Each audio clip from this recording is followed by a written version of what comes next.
264 नगर परिषदा आणि नगरपंचायतींसाठी आज मतदान होणार आहे आणि त्यासाठी संपूर्ण मतदान यंत्रणा ही सज्ज झालेली आहे। एकूण 12,316 मतदान केंद्रांवर मतदानाची प्रक्रिया पार पडणार आहे। यासाठी 62,108 निवडणूक अधिकारी आणि कर्मचाऱ्यांची नियुक्ती करण्यात आलेली आहे।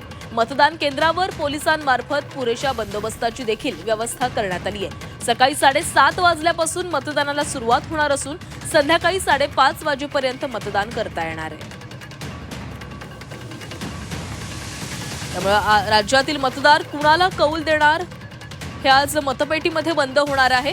12,000हून अधिक मतदान केंद्रांवर आज मतदान प्रक्रिया पार पडेल।